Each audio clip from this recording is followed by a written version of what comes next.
Hello friends, કેમ છો? મજામાં ને? તો આજે આપણે સેનિટેશન ટોપિકમાં એમસીક્યુ જોઈશું. તો આની અંદર 200 એમસીક્યુ છે, 200+ એમસીક્યુ છે. તો આપણે આની અંદર એક જ લેક્ચરની અંદર નહીં લઈ શકીએ, એક જ વિડીયોની અંદર.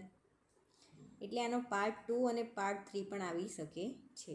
તો પ્લીઝ સેનિટેશનના બધા જ એમસીક્યુ જોવા તમારે. અને આપણે એમસીક્યુ સ્ટાર્ટ કરીએ પહેલાં પ્લીઝ ચેનલને લાઇક, શેર અને સબસ્ક્રાઈબ જરૂરથી કરી લેજો તમે. તો આજનો પહેલો ક્વેશ્ચન છે કે હેલ્થ કેર સેટિંગ્સમાં WASHનો પૂરો અર્થ શું થાય છે? A. Water sanitation and hygiene. બી.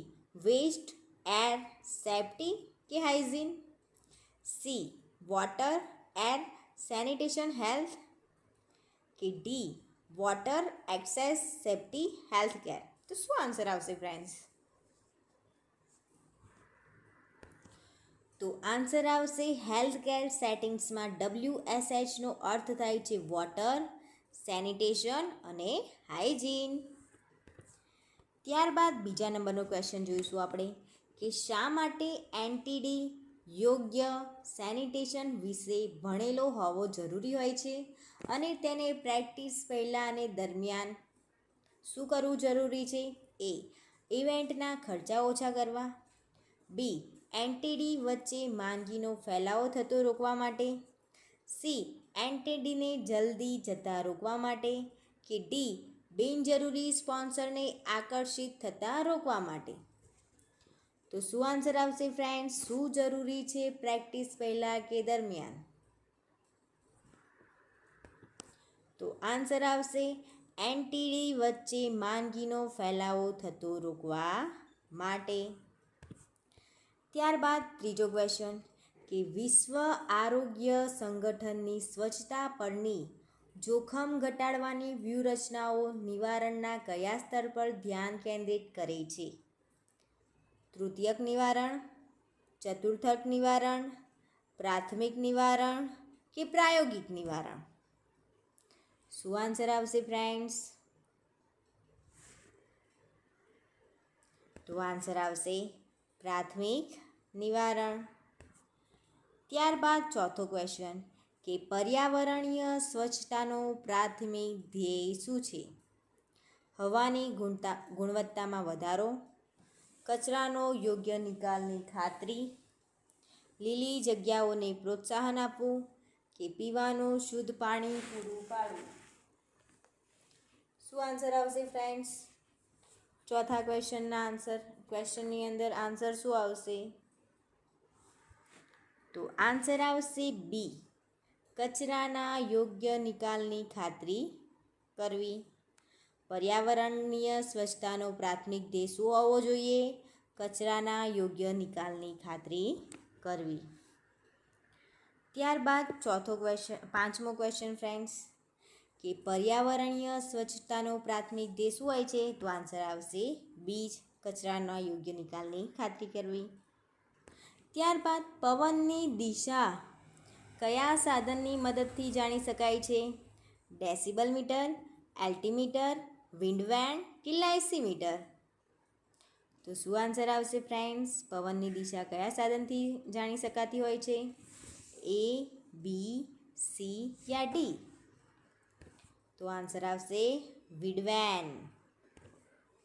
ત્યારબાદ આઠમો ક્વેશ્ચન કે વાયુ મામલાના નિયમન માટે કઈ ક્રિયા કરવી જોઈએ? વાયુ શોધન, વાયુ મામલાનું પરીક્ષણ, વાયુ મામલાનો ક્યુ કર્મ કે વાયુ મામલાનો સંભાર? તો શું આન્સર આવશે ફ્રેન્ડ્સ? વાયુ શોધન. ત્યારબાદ પર્યાવરણીય સ્વચ્છતામાં પર્યાપ્ત વેન્ટિલેશન શામાં મદદરૂપ થાય છે ફ્રેન્ડ્સ? એ. હાથ ધોવાની જરૂરિયાતને દૂર કરવામાં મદદ કરે છે. બી. મચ્છર જેવા રોગના વાહકોને સીધા નિયંત્રિત કરવામાં મદદ કરે છે. સી. ભેજ દૂર કરવામાં અને ફૂગની વૃદ્ધિને ઘટાડવામાં મદદ કરે છે કે ડી. પાણી શુદ્ધિકરણ દર વધારવામાં મદદ કરે છે? તો શું આન્સર આવશે ફ્રેન્ડ્સ? પર્યાવરણીય સ્વચ્છતામાં પર્યાપ્ત વેન્ટિલેશન શેમાં મદદરૂપ થાય છે? તો તો ભેજ દૂર કરવામાં અને ફૂગની વૃદ્ધિમાં ઘટાડો કરવામાં મદદ કરે છે. ત્યારબાદ 11મો ક્વેશ્ચન કે નીચેનામાંથી કઈ હોસ્પિટલોમાં યાંત્રિક હવા શુદ્ધિકરણની એક સામાન્ય પદ્ધતિ છે? એ. બારીઓ ખોલવી, બી. HEPA ફિલ્ટર્સનો ઉપયોગ કરવો, સી. પાણીનો છંટકાવ કે ડી. ઉકળતી હવા. તો શું આન્સર આવશે ફ્રેન્ડ્સ?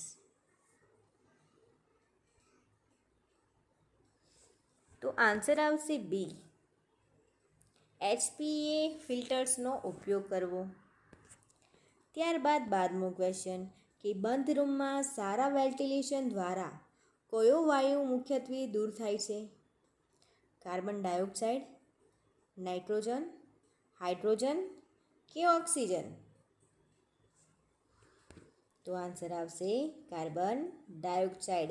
બંધ રૂમમાં સારા વેન્ટિલેશન દ્વારા કાર્બન ડાયોક્સાઇડ મુખ્યત્વે શું થાય છે? દૂર થાય છે ફ્રેન્ડ્સ. ત્યારબાદ 13મો ક્વેશ્ચન કે ઘરમાં વેન્ટિલેશનનો અર્થ શું છે? એ. ફક્ત એક જ બારીમાંથી હવા પસાર થવા દેવી, બી. એક જ દિશામાંથી પ્રવેશતી હવા અને વિરુદ્ધ દિશામાંથી બહાર નીકળતી હવા, સી. બધા હવાના બિંદુઓને અવરોધિત કરવા કે ડી. ફક્ત એર કન્ડિશનરનો જ ઉપયોગ કરવો ફ્રેન્ડ્સ. તો શું આન્સર આવશે 13મા ક્વેશ્ચનમાં? તો આન્સર આવશે બી. ત્યારબાદ 14મો ક્વેશ્ચન કે નિમ્નલિખિતમાંથી કયો પ્રાકૃતિક હવાની આવજાવનો એક પ્રકાર છે? એ. બારી અને ઝરૂખાઓનો ઉપયોગ કરીને cross ventilation, B. Ceiling fan, C. Air purifier કે ડી. Mechanical exhaust system. તો આન્સર આવશે એ. બારી અને ઝરૂખાનો ઉપયોગ કરીને ક્રોસ વેન્ટિલેશન એ પ્રાકૃતિક હવાની આવન જાવનનો એક પ્રકાર છે. ત્યારબાદ 15મો ક્વેશ્ચન કે પ્લેટનમ સિસ્ટમ ખાલી જગ્યા છે. પ્લેટનમ સિસ્ટમ ખાલી જગ્યા છે ફ્રેન્ડ્સ. તો એ કૃત્રિમ વેન્ટિલેશન છે? કુદરતી વેન્ટિલેશન અને કૃત્રિમ વેન્ટિલેશન બંને છે? તે એકલું કુદરતી જ વેન્ટિલેશન છે કે આપેલ પૈકી એક પણ નહીં? તો શું આન્સર આવશે ફ્રેન્ડ્સ 15મા ક્વેશ્ચનની અંદર કે પ્લેટનમ સિસ્ટમ શું છે?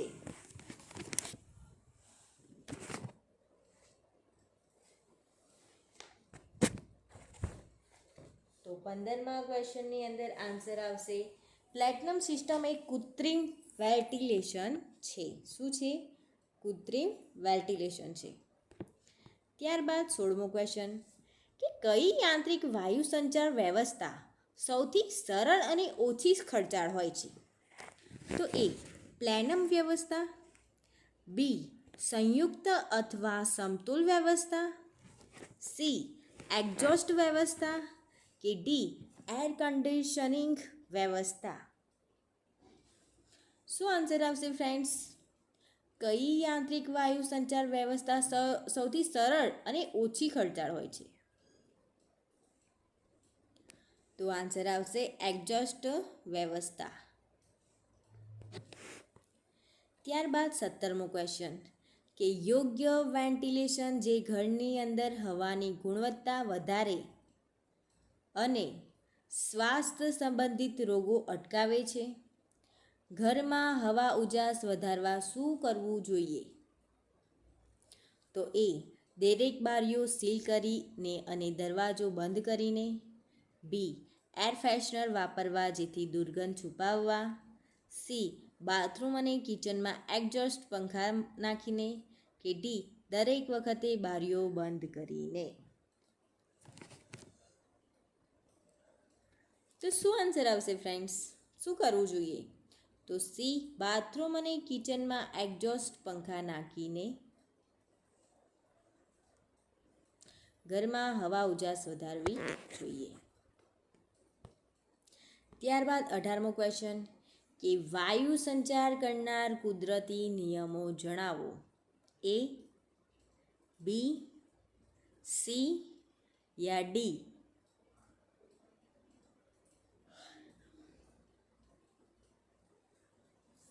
શું આન્સર આવશે ફ્રેન્ડ્સ? વાયુ સંચાર કરનાર કુદરતી નિયમો જણાવો. તો આન્સર આવશે સંવહન નિયમ, ગ્રેહામનો નિયમ, બોયલનો નિયમ અને ચાર્લ્સનો નિયમ. આ કુદરતી વાયુ સંચાર કરનાર નિયમો છે. ત્યારબાદ 19મો ક્વેશ્ચન કે એર ક્વોલિટી ઇન્ડેક્સ અંગે સાચું અર્થઘટન કયું છે? એ, એર ક્વોલિટી ઇન્ડેક્સ માત્ર હવાનું તાપમાન જ માપે છે. બી, ઉચ્ચ એર ક્વોલિટી ઇન્ડેક્સ હવાની વધુ સારી ગુણવત્તા દર્શાવે છે. કે સી, એક્યુનું મૂલ્ય હવાની ગુણવત્તા સાથે સંબંધિત નથી. કે નીચું એક્યુઆઈ હવાની વધુ ગુણવત્તા દર્શાવે છે. તો શું આન્સર આવશે ફ્રેન્ડ્સ?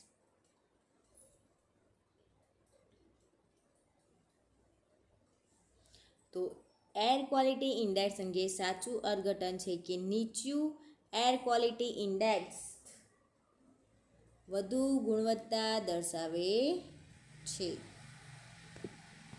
ત્યારબાદ 20મો ક્વેશ્ચન કે ખાલી જગ્યા માટે હોસ્પિટલના આઈસીયુમાં HEPA ફિલ્ટરની ભલામણ કરવામાં આવે છે.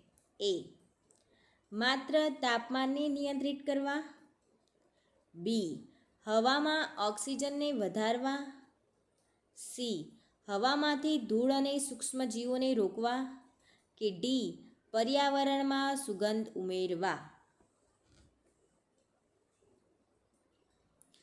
શું આન્સર આવશે ફ્રેન્ડ્સ? તો સી આન્સર આવશે હવામાંથી ધૂળ અને સૂક્ષ્મજીવોને રોકવા માટે. ત્યારબાદ 21મો ક્વેશ્ચન કે નીચેનામાંથી કઈ ખરાબ વાતાયનની અસર નથી?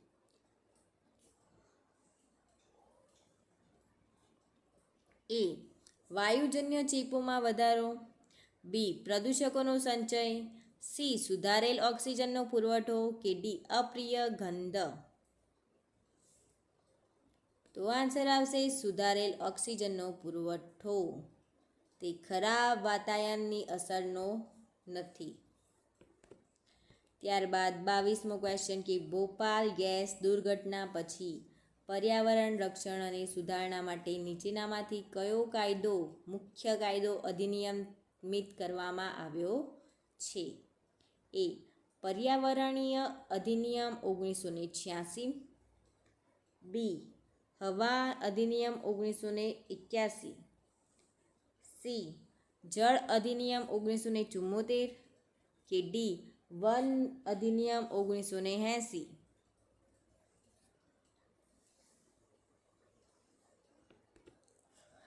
તો આન્સર આવશે પર્યાવરણીય અધિનિયમ 1986. મુખ્ય કાયદો અધિનિયમ કરવામાં આવ્યો છે, અધિનિયમિત કરવામાં આવ્યો છે.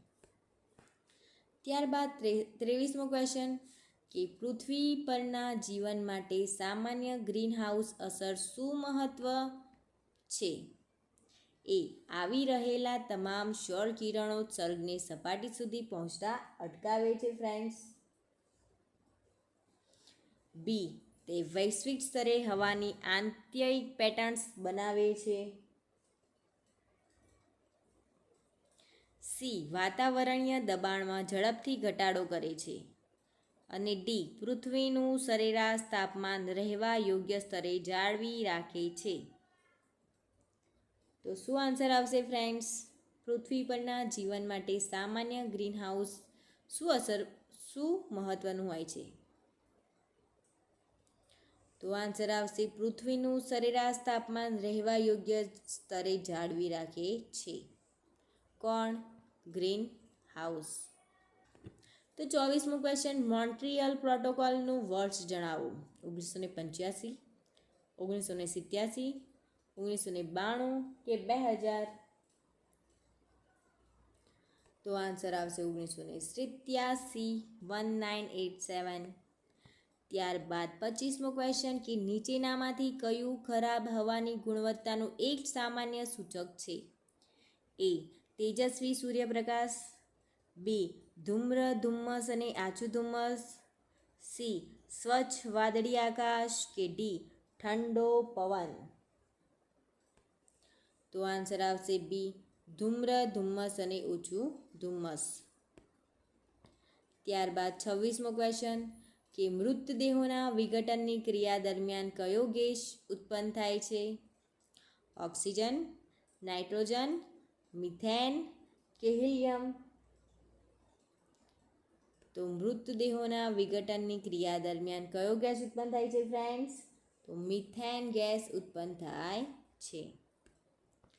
ત્યારબાદ 27મો ક્વેશ્ચન કે વાયુ ગુણવત્તા સૂચક મુખ્યત્વે કોને દર્શાવે છે? એ વાયુમાંના આર્દ્રતાના સ્તરને, બી સમગ્ર વાયુના તાપમાનને, સી વાયુ પ્રદૂષકોની સાંદ્રતાને કે ડી પર્યાવરણમાંના ઓક્સિજનના સ્તરને? શું આન્સર આવશે ફ્રેન્ડ્સ? તો સી આન્સર આવશે વાયુ પ્રદૂષકોની સાંદ્રતાને.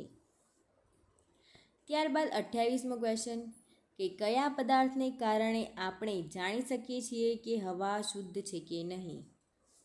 મિથેન, ઓઝોન, કાર્બન ડાયોક્સાઇડ કે નાઇટ્રોજન?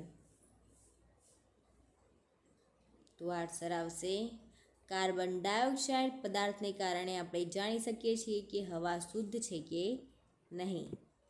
ત્યારબાદ 29મો ક્વેશ્ચન કે કયા વાયુને લીધે ગાઢ ધુમ્મસ થાય છે?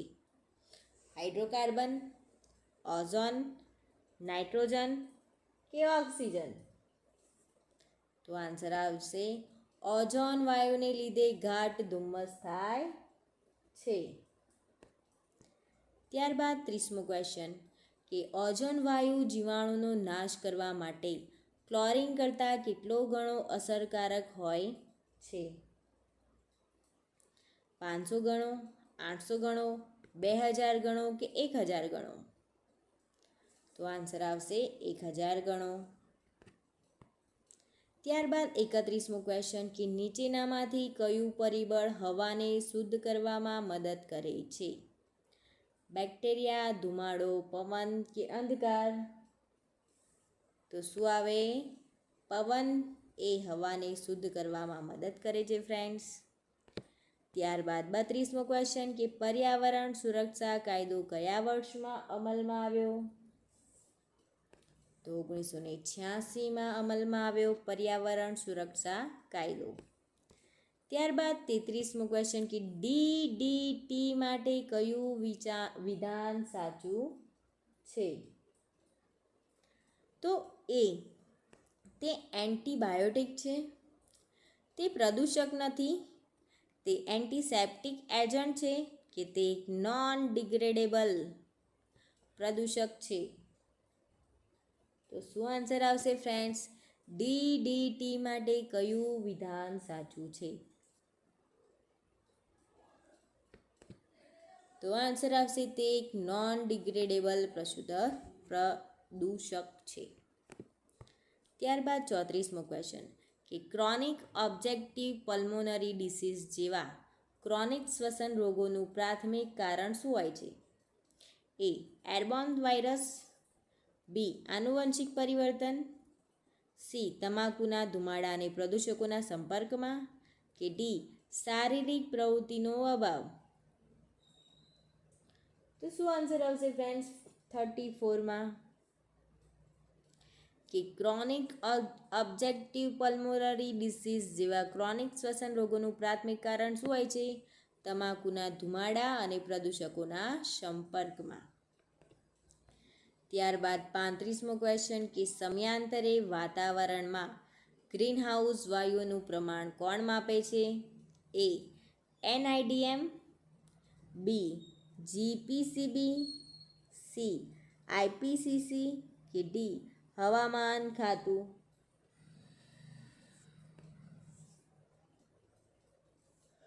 તો ગ્રીનહાઉસ વાયુઓનું પ્રમાણ માપે છે IPCC. ત્યારબાદ 36મો ક્વેશ્ચન કે શ્વાસમાં ધુમાડો જવાથી આરોગ્ય પર થતી અસરો? તો 36 તો શું થાય છે? હૃદય રોગનો હુમલો થાય છે ફ્રેન્ડ. ત્યારબાદ જોઈશું 37મો ક્વેશ્ચન કે મોટા કુદરતી મહાસંકટમાં કોનો સમાવેશ થતો નથી ફ્રેન્ડ્સ? તો ભોપાલ ગેસ લીકેજ દુર્ઘટના એ મહાસંકટનો સમાવેશ થતો નથી. ત્યારબાદ 38મો ક્વેશ્ચન કે ભિન્ન સ્ત્રોતમાંથી નીકળતા પ્રદૂષકો દ્વારા મુખ્યત્વે હવાનું પ્રદૂષણ ફેલાય છે. તો નીચેનામાંથી ઔદ્યોગિક એકમોની પ્રક્રિયા અને વાહનોના એક્ઝોસ્ટ વડે મુખ્યત્વે શેનું હવા પ્રદૂષણ થાય છે? એ કાર્બન મોનોક્સાઇડ, બી મિથેન, સી સલ્ફર ડાયોક્સાઇડ કે ડી નાઇટ્રોજન ડાયોક્સાઇડ? તો આન્સર આવશે નાઇટ્રોજન ડાયોક્સાઇડ. ત્યારબાદ 39મો ક્વેશ્ચન કે નીચેનામાંથી હવા પ્રદૂષણનો મુખ્ય સ્ત્રોત કયો છે? એ જ્વાળામુખી વિસ્ફોટ, બી પ્રકાશ સંશ્લેષણ, સી વરસાદ કે ડી ઓઝોનનું પડ? હવા પ્રદૂષકનો મુખ્ય સ્ત્રોત છે જ્વાળામુખી વિસ્ફોટ. ત્યારબાદ 40મો ક્વેશ્ચન કે કયા વાયુનો સમાવેશ ગ્રીનહાઉસ વાયુમાં થતો નથી? હાઇડ્રોજન વાયુ, કાર્બન ડાયોક્સાઇડ વાયુ, મિથેન કે ક્લોરોફ્લોરોકાર્બન?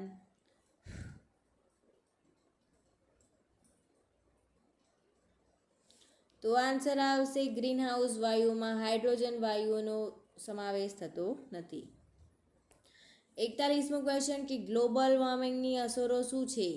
એ પૃથ્વીની સપાટીનું સરેરાશ તાપમાન વધેલ છે, બી ગંભીર તોફાનો વધ્યા છે, સી આરોગ્યનું જોખમ વધે છે કે ડી ઉપરોક્ત તમામ? તો આન્સર આવશે શું? એ બી સી યા ડી. ગ્લોબલ વોર્મિંગની અસર શું કહેવાય છે ફ્રેન્ડ્સ? એ બી સી યા ડી?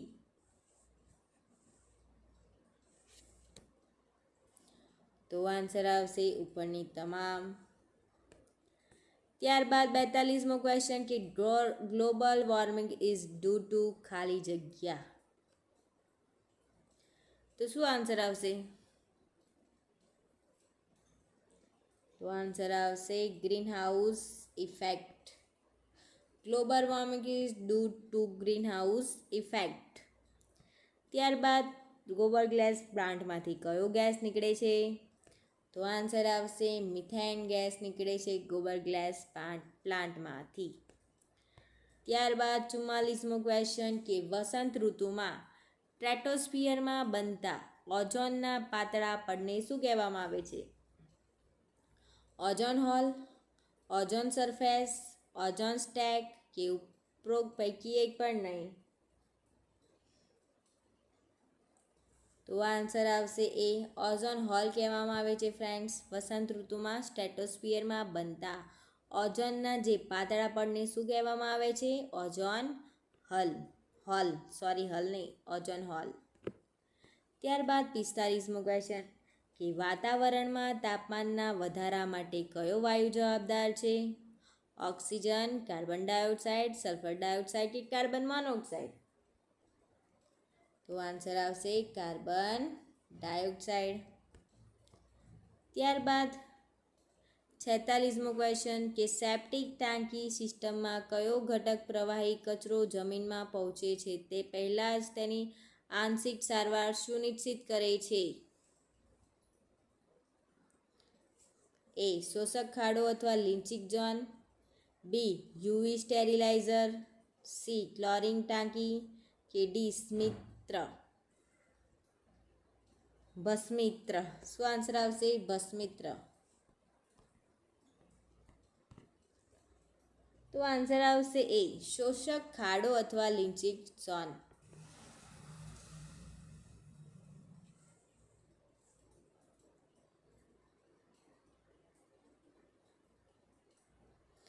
નીચેનામાંથી કયું પોષક તત્વ મનુષ્ય માટે ઉર્જાનો એક સ્ત્રોત નથી?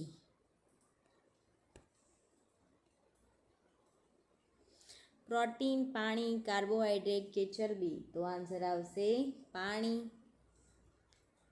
ત્યારબાદ 248 કે નીચેનામાંથી કયા પ્રકારની માટી તેના સૂક્ષ્મ કણોના કદ અને નબળી ડ્રેનેજને કારણે વધુ પડતી ભેજ જાળવી રાખે છે? કાંપાળી માટી.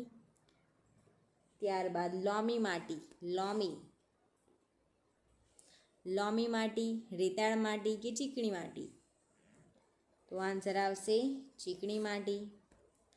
ત્યારબાદ 49મો ક્વેશ્ચન, પર્યાવરણની સ્વચ્છતાના ધોરણોના નિયમો અને અમલ માટે કઈ સંસ્થા જવાબદાર છે friends? A international monetary fund, B world health organisation, C environment protection agency કે ડી યુનિસેફ? તો આન્સર આવશે સી એન્વાયરમેન્ટ પ્રોટેક્શન એજન્સી. ત્યારબાદ 50મો ક્વેશ્ચન, તો પ્લીઝ વિડીયોને લાઇક, શેર એન્ડ સબસ્ક્રાઈબ કરી લેજો ફ્રેન્ડ્સ. કે નીચેનામાંથી કયા પર્યાવરણીય પરિબળો આરોગ્યને નોંધપાત્ર રીતે અસર કરી શકે છે? એ વ્યક્તિગત માન્યતા, બી પારિવારિક ઇતિહાસ, સી આહાર અને કસરત કે ડી હવા અને પાણીની ગુણવત્તા? તો આન્સર આવશે હવા અને પાણીની ગુણવત્તા. ત્યારબાદ 51મો ક્વેશ્ચન, કે સેપ્ટિક સિસ્ટમના નીચેનામાંથી કયા ઘટકો ગંદા પાણીમાંથી ઘન પદાર્થોને દૂર કરીને તળિયે સ્થિર થવા દેવા માટે જવાબદાર છે? તો એ વિતરણ બોક્સ,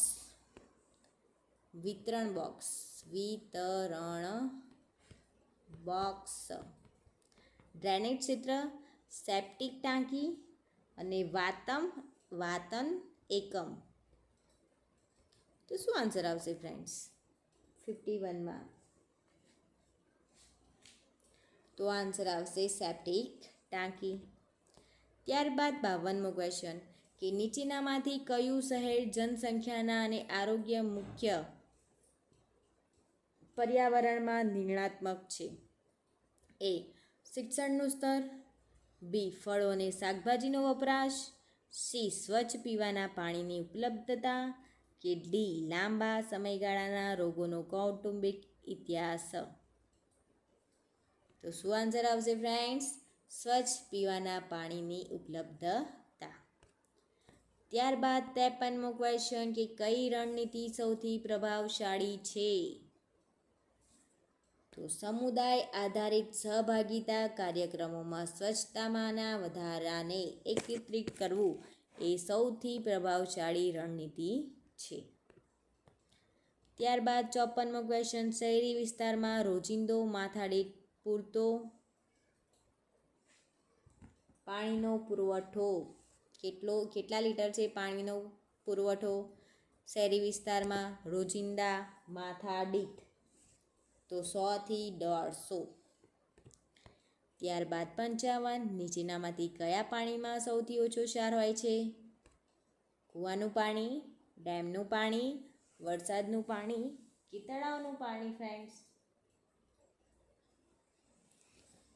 તો આન્સર આવશે વરસાદના પાણીમાં સૌથી ઓછો ક્ષાર હોય છે. ત્યારબાદ 56મો ક્વેશ્ચન, કે સેપ્ટિક ટેન્ક બાબતમાં કયું વિધાન સાચું નથી? એ, બી, સી યા ડી?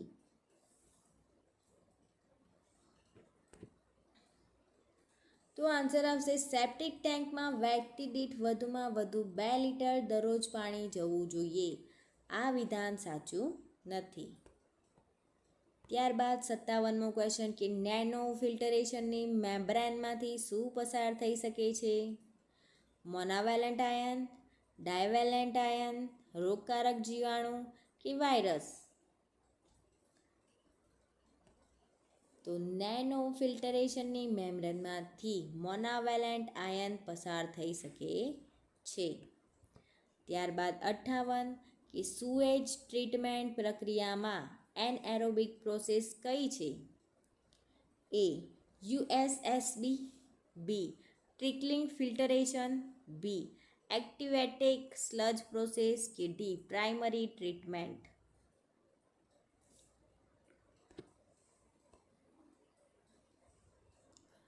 આન્સર આવશે એ યુએસએબી. ત્યારબાદ 59, કે સુએજની તૃતીય પ્રકારની સારવારમાં શેનો સમાવેશ થતો નથી? એ. એક્ટિવેટેડ કાર્બન ફિલ્ટર, બી. ક્લોરિન ગેસનો ઉપયોગ, સી. મેમ્બ્રેન પ્રોસેસ કે ડી. Greet chamber. તો આન્સર આવશે ગ્રીટ ચેમ્બર. ત્યારબાદ 60મો ક્વેશ્ચન કે કયા પ્રકારનું જાજરૂ સેપ્ટિક ટેન્કના સિદ્ધાંત પર કામ કરે છે? એક્વા પ્રીવી, બોરહોલ, લીચ પીટ કે વીઆઈપી લેટ્રિન. તો આન્સર આવશે એક્વા પ્રીવી.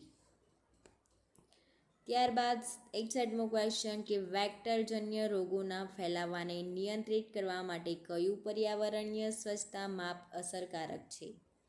એ. વધુ વૃક્ષો વાવવા, બી. હવાની ગુણવત્તામાં સુધારો, સી. સ્થિર પાણીનો યોગ્ય નિકાલ કે ડી. વધુ ઔદ્યોગિક સુવિધાઓનું નિર્માણ. તો આન્સર આવશે સી. સ્થિર પાણીનો યોગ્ય નિકાલ. ત્યારબાદ 62મો ક્વેશ્ચન કે સુએજ ટ્રીટમેન્ટ પ્લાન્ટમાંથી સૌથી અગત્યનો તબક્કો કયો છે? તો આન્સર આવશે દ્વિતીય સારવાર. સુએજ ટ્રીટમેન્ટ પ્લાન્ટમાં સૌથી અગત્યનો તબક્કો કયો છે? દ્વિતીય સારવાર. ત્યારબાદ 63મો ક્વેશ્ચન કે સેપ્ટિક ટેન્કમાં કયા બેક્ટેરિયા કામ કરે છે ફ્રેન્ડ્સ? એરોબિક, એનારોબિક કે એ અને બી બંને?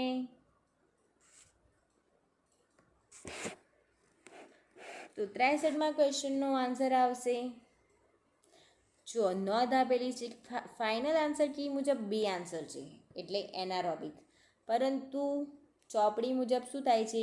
એ અને બી બંને આન્સર આવશે. તો ત્યારબાદ 64મો ક્વેશ્ચન જોઈશું આપણે કે પેરેનિયલ નદી માટે કયું વિધાન સાચું છે? તો એ. માત્ર ચોમાસામાં પાણી વહેતું હોય, બી. ક્યારેક ક્યારે પાણી વહેતું હોય કે આખું વર્ષ પાણી વહેતું હોય કે ભૂગર્ભમાં વહેતી નદીઓ. તો પેરેનિયલ નદી માટે કયું વિધાન સાચું છે? કે આખું વર્ષ પાણી વહેતું હોય તેવી નદીઓને પેરેનિયલ નદી કહેવામાં આવે છે. ત્યારબાદ 65મો ક્વેશ્ચન કે કયા પ્રકારનું ફિલ્ટરેશન મૂળભૂત અને જૈવિક પ્રક્રિયા છે? A. Cartridge filters, C. Slow sand filtration, D. Rapid sand filtration કે ડી. Pressure sand filtration. તો આન્સર આવશે સી. Slow sand filtration. 66મો ક્વેશ્ચન કે શહેરી વિસ્તારમાં પ્રતિ વ્યક્તિ દીઠ પ્રતિદિન નહાવા ધોવા માટે ઓછામાં ઓછું કેટલા લીટર પાણીની જરૂરિયાત હોય છે? તો આન્સર આવશે 60 લીટર. ત્યારબાદ 67 પાણીનું પ્રદૂષણ પાણીમાં હાનિકારક પદાર્થ વડે ફેલાય છે.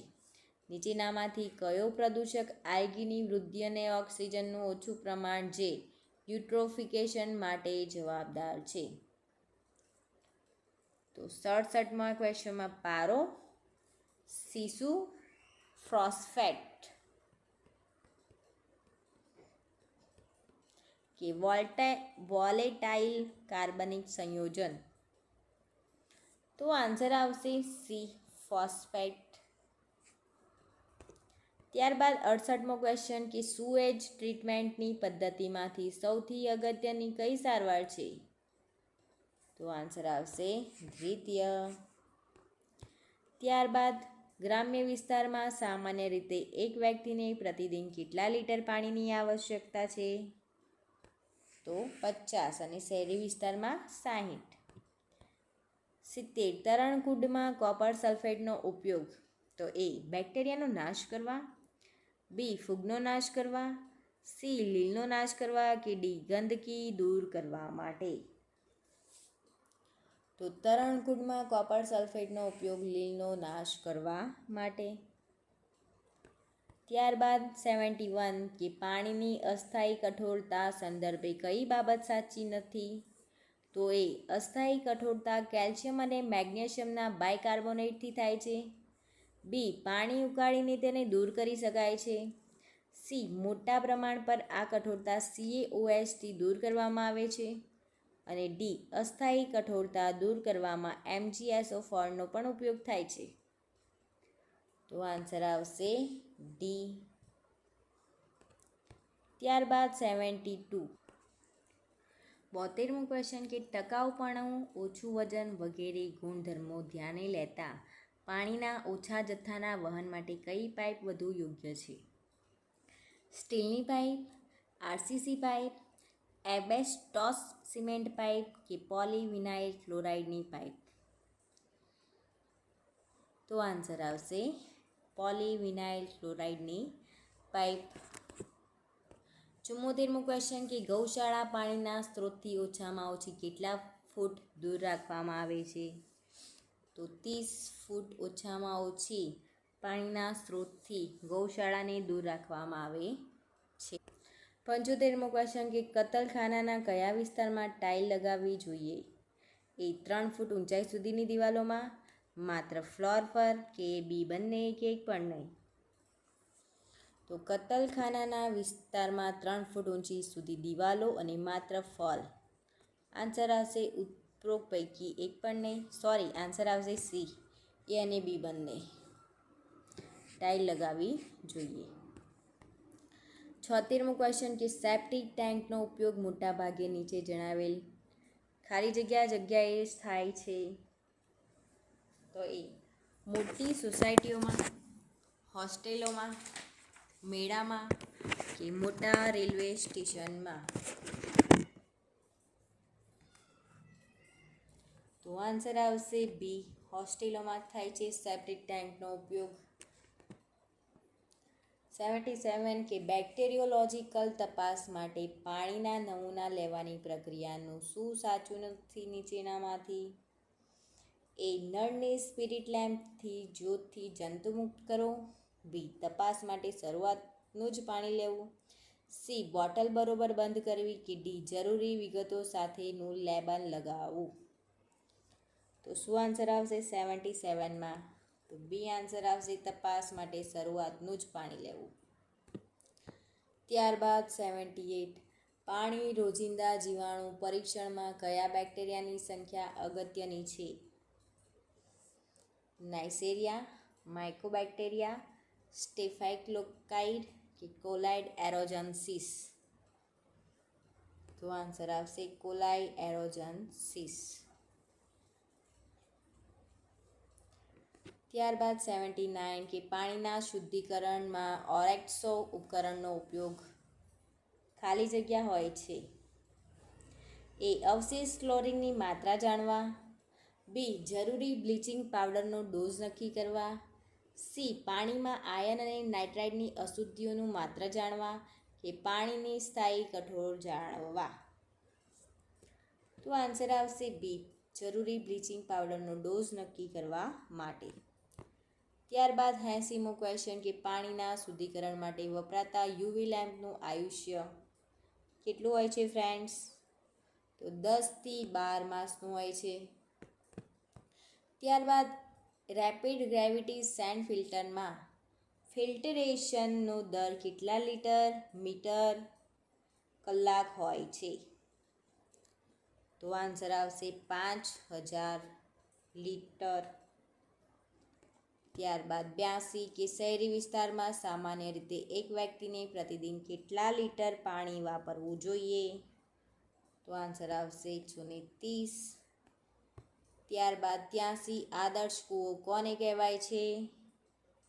તો આન્સર આવશે કૂવાને સિમેન્ટ પ્રોક્ટિકથી પાકો કર્યો હોય, કૂવાને 5 ફૂટ ઊંચી પેરાપીટ દિવાલ હોય, કૂવાને ઢાંકણું હોય તેમજ પાણી કાઢવા હેડપંપ હોય, એટલે કે ઉપરના તમામ. 84 પ્રતિદિન શહેરી તેમજ ગ્રામીણ વિસ્તાર માટે દૈનિક પાણીની જરૂરિયાત કેટલી હોય છે ફ્રેન્ડ્સ? તો 130 શહેર માટે અને ગ્રામ્ય માટે 50 લીટર. ત્યારબાદ 85 આયાતકાર્ય નદી અથવા આડબંધ પર પાણી ખેંચવા માટે બનાવવામાં આવતા કૂવાનું નામ જણાવો. તો શું આન્સર આવશે ફ્રેન્ડ્સ? ઇનર્ટ વેલ, જેક વેલ, ફ્લો વેલ, ઇન્ટરસેપ્ટ વેલ? તો આન્સર આવશે જેક વેલ. ત્યારબાદ 86મો ક્વેશ્ચન કે લગભગ 20-25 ફૂટ ઊંડા હોય છે 86. તો ખાલી જગ્યાના અબિસિનિયન ટ્યુબવેલ છીછરા ટ્યુબવેલ છે તે લગભગ 20 થી 25 ફૂટ ઊંડા હોય છે. તો અહીંયા પહેલાં ખાલી જગ્યા આવશે, નાની પહેલાં ખાલી જગ્યાના અબિસિનિયન ટ્યુબવેલ છીછરા ટ્યુબવેલ છે તે લગભગ 20 થી 25 ફૂટ ઊંડા હોય છે. નેક્સવેલ, નોર્ટન, ડ્રોટમેન કે હૂપર? તો આન્સર આવશે સી, નોર્ટન. ત્યારબાદ 87મો ક્વેશ્ચન કે જમીનમાં બે અભેદ્ય સ્તરની વચ્ચે દબાણપૂર્વક પાણી સંગ્રહાયેલું હોય છે, તેથી તે ભૂગર્ભ જળ સપાટીથી ઉપર આવે છે. આ કૂવાનું નામ જણાવો. શંકવેલ, ઓર્ટાઇઝ વેલ, ડીપ વેલ કે આર્ટિશિયન વેલ? તો આન્સર આવશે આર્ટિશિયન વેલ. ત્યારબાદ 88મો ક્વેશ્ચન કે આદર્શ કૂવાની શૌચાલયનું જરૂરી ન્યૂનતમ અંતર જણાવો. એટલે કે આદર્શ કૂવાથી શૌચાલય કેટલા અંતર દૂર હોવું જોઈએ? તો આન્સર આવશે 15 મીટર દૂર હોવું જોઈએ. 89 કે સેનેટરી બેરિયર્સમાં નીચેની વસ્તુઓનો સમાવેશ છે. સ્વચ્છતા, પીવાનું શુદ્ધ પાણી, સેનેટરી લેટ્રિન કે ઉપરના તમામ? તો સેનેટરી બેરિયર્સમાં ઉપરના તમામનો સમાવેશ થાય છે. ત્યારબાદ જોઈશું આપણે 90મો ક્વેશ્ચન કે સેનેટરી કૂવાની પાળાની દિવાલ જમીનથી ઓછામાં ઓછી કેટલી ઊંચી હોવી જોઈએ ફ્રેન્ડ્સ? તો 28 ઇંચ ઊંચી હોવી જોઈએ. તો 94મો ક્વેશ્ચન સ્લો સેન્ડ ફિલ્ટરેશન પદ્ધતિમાં થતી મિકેનિઝમનો ઉપયોગ શું હોય છે? ફિલ્ટરેશન, સેડિમેન્ટેશન, ક્લોરિનેશન કે બર્નિંગ?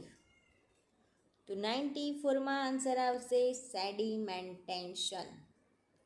ત્યારબાદ 95મો ક્વેશ્ચન કે સુએજ પ્યુરિફિકેશનના પ્રાઇમરી તબક્કામાં ખાલી જગ્યા એ સ્ક્રીનિંગ, બી પ્રાઇમરી સેડિમેન્ટેશન, સી ગ્રીટ ચેમ્બર કે ડી આપેલ તમામ? તો આમાં પણ આવશે આપેલા તમામ. સ્યુએજ પ્યુરિફિકેશનના પ્રાઇમરી તબક્કામાં આ ત્રણનો ઉપયોગ થાય છે. ત્યારબાદ 96મો ક્વેશ્ચન કે જળ શુદ્ધિકરણ પ્લાન્ટમાં ફટકડીનો ઉપયોગ શા માટે થાય છે? ઠારણ માટે, બેક્ટેરિયા મુક્ત કરવા માટે, જંતુ મુક્ત કરવા માટે કે વાયરસ મારવા માટે? તો આન્સર આવશે જળ શુદ્ધિકરણ પ્લાન્ટમાં ફટકડીનો ઉપયોગ ઠારણ માટે થાય છે. 97મો ક્વેશ્ચન કે સામાન્ય પાણીની સરખામણીએ સીવેજથી પ્રદૂષિત પાણી બીઓડી કેવો હોય છે? તો વધુ હોય છે. ત્યારબાદ 98મો ક્વેશ્ચન કે સ્લો સેન્ડ ફિલ્ટરમાં ફિલ્ટરેશનનો દર કેટલા લીટર મીટર સ્ક્વેર હોય છે? તો આન્સર આવશે 100 લીટર હોય છે. ત્યારબાદ 99 કે ખુદ કૂવા શૌચાલયમાં જે ખાડો ખોદવામાં આવતો હોય છે તેનો વ્યાસ અને ઊંડાઈ કેટલી હોય છે? એ, બી, સી યા ડી? 18 ઇંચ 20 થી 30 મીટર, 30 ઇંચ 3 થી 3.5 મીટર, 30 ઇંચ 10 થી 15 મીટર કે 18 ઇંચ 3 થી 3.5 મીટર? તો શું આન્સર આવશે 99માં? તો આન્સર આવશે બી 30 ઇંચ અને 3 થી 3.5 મીટર ઊંડાઈ હોય છે. ત્યારબાદ આજનો લાસ્ટ ક્વેશ્ચન. બીજા 100 ક્વેશ્ચન આપણે નેક્સ્ટ વિડીયોમાં લઈશું, તો પ્લીઝ જોજો તમે. 100મો ક્વેશ્ચન કે સ્લો સેન્ડ ફિલ્ટરના વાઇટલ લેયરનું અન્ય નામ શું છે? એ સુપરફિશિયલ લેયર, બી સેન્ડબેડ લેયર, સી સ્કમ્યુડેક લેયર કે કેમિકલ લેયર? શું આન્સર આવશે ફ્રેન્ડ્સ? તો આન્સર આવશે સી સ્કમ્યુડેક લેયર. તો પ્લીઝ વિડીયોને લાઇક, શેર અને સબસ્ક્રાઈબ જરૂરથી કરી લેજો friends. Thank you for watching my video અને જય માતાજી ફ્રેન્ડ્સ.